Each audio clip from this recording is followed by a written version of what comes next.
In this first section, we'll be looking at vertical shifts. A vertical shift is a movement on a graph where we either push the entire graph up or push the entire graph down. Let's go ahead and draw an example. Here we have our xy plane, and we have a graph given by the function in red. This function in red we'll just go ahead and call f of x. Now, to vertically shift this graph either up or down, what we're going to have to do is we're going to have to change the y value uniformly. So let's go ahead and draw another graph that's been shifted up or down. So now we have this green graph, which was obtained from f of x by shifting all the y values by some uniform change. And the way we can write that algebraically is this is going to be the same thing as our f of x plus or minus some constant here. In this case, we'll say minus c.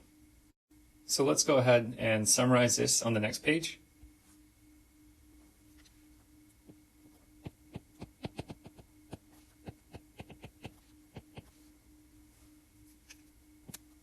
So assume that we're given a function.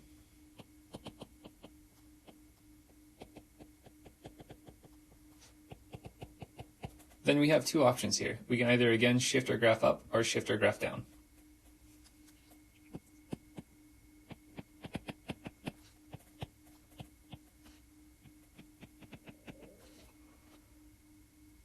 To shift up by c units, all we're going to do is we're going to change f of x to be f of x plus c, where we have that our c is strictly greater than 0.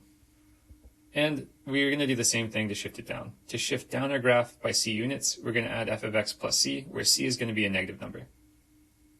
And this is given by this second statement here.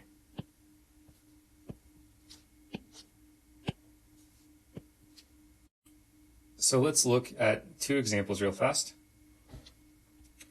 Example number 1. The function h of t gives the height of a ball thrown upwards from the ground after t seconds. Find the height function if the ball is thrown from the top of a 100-foot building.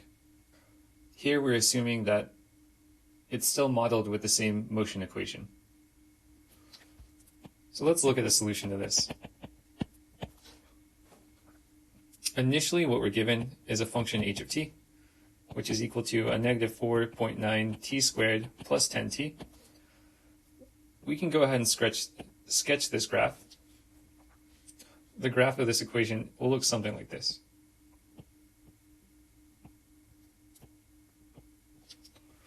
Again, what this is telling us is that this axis here is time, this axis is height, and the motion of our ball starts at height 0, then after we throw it, it reaches a peak point, then comes back down to Earth.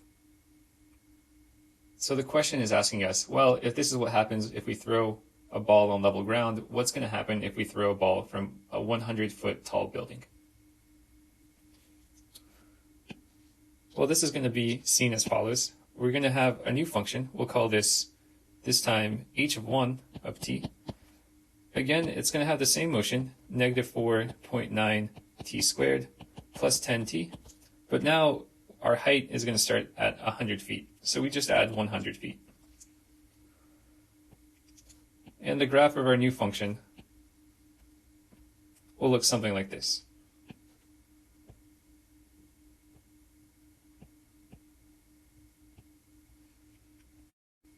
Okay, example 2.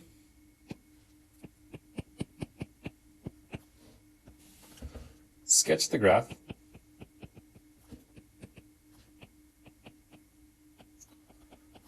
of y is equal to x squared plus 10.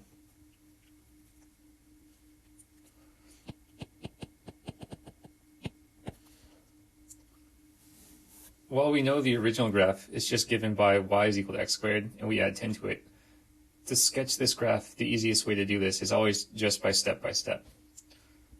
So we're given y is equal to x squared plus 10, and the function that we know that we have before the transformation is given by y is equal to x squared here.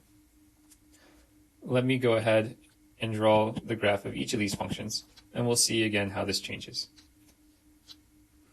Here we have the graph of y is equal to x squared. Then, from what we saw at the beginning of this lecture, we know that by just adding 10, we're just going to be shifting this graph up by 10 units. This shift is obtained by graph number 2. One thing to note is the distance between the origin and the point on the y-axis is again 10 units.